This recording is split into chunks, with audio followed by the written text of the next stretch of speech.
Yo ho everybody, and welcome to another edition of Yinzer on Sports.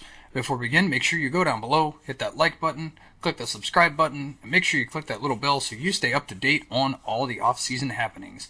So today what I'm going to do is take a look back on the past week in the NHL and bring you guys up to speed on all the recent happenings in the NHL over the course of the last week. Not going to touch too much on the draft. There's going to be plenty of videos to follow that will encompass all the details of the NHL draft, so we'll cover those individually as they come. Just kind of a recap of all the major headlines of the week. Starting with Barry Trotz. A week ago today, on Monday last week, he resigned from the Washington Capitals. A few days later, it was announced that he will be the next coach of the New York Islanders on a 5-year, $4 million annual contract.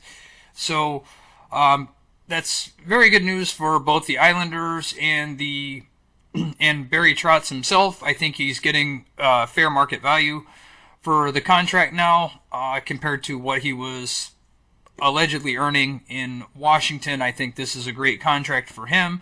I think it's great for the New York Islanders. It's going to bring some stability to their organization, along with Lou Lamoriello as the GM.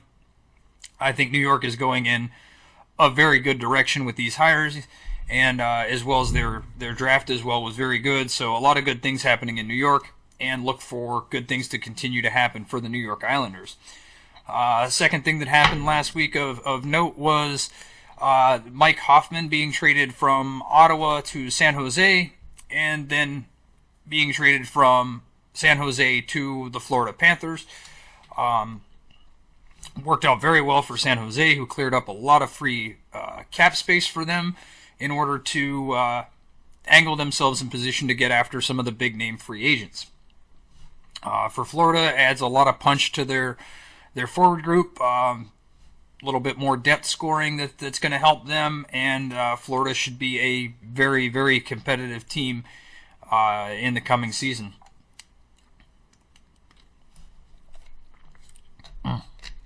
And then on the first day of the draft, it was announced that the Washington Capitals had traded Philip Grubauer and Brooks Orpik to the Colorado Avalanche for Colorado's second round pick. I believe it was 47th overall.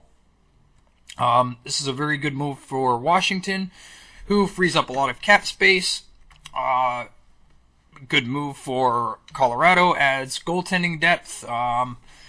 He'll probably play the number 2 role behind Semyon Varlamov this year, and will probably be positioning to be their starter in the near future. So, very good move for both teams.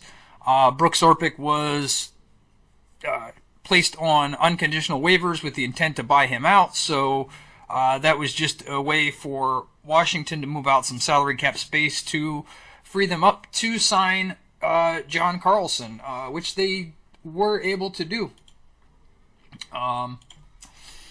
And they signed John Carlson to a 8-year, $8 million a year extension, and have him locked up for the long term now. So very good for them to get him locked up. Puts them in a very good position. That was probably their biggest hole that they were looking to fill if they were not able to get him locked up. So that was a good signing for them, and puts them in very good contention to be able to repeat as Stanley Cup champions again. One of the other big noteworthy trades of the weekend was the Carolina Hurricanes sending Noah Hanifin and Elias Lindholm to the Calgary Flames for Dougie Hamilton, Michael Furland, and a prospect whose name is escaping me at the moment. I find it here real quick. I lost the name. So, yeah, there was a prospect added who is in his final year to sign his entry-level contract. If he doesn't sign his entry-level contract, he will be a free agent after this season. But all signs are pointing at him signing with the Carolina Hurricanes. A really good trade for both sides here for Carolina and Calgary. I think for Carolina, getting Hamilton and Ferland shores up their scoring. Hamilton's probably going to be a top-line defenseman for Carolina, so that will be to shore them up. Rumors of them still shopping Justin Falk around, so possibility of moving him. And then for Calgary, bringing in Noah Hannafin, young defenseman, very talented, lots of potential upside. Should be a great find for them. Lindholm probably going to be a top line guy with Monahan and Johnny Gaudreau up front, so he has the potential to be a 25 or 30 goal scorer and possibly a 60-65 point guy on a line with those guys. So really good for Calgary. I think for Calgary, this is more of a future-oriented trade, and for Carolina, this is more of an immediate impact trade. So the way I see it is Carolina wins this trade right now. This year, Carolina wins the trade, but I think over the course of the careers, this trade's going to balance out, and this trade's going to look very good for Calgary down the road. Couple of other things I want to touch on. Those are all the major happenings. Like I said, we will we'll look at the draft as those topics come up. We'll continue to touch on those. Just a few things that I wanted to touch on as far as the channel goes.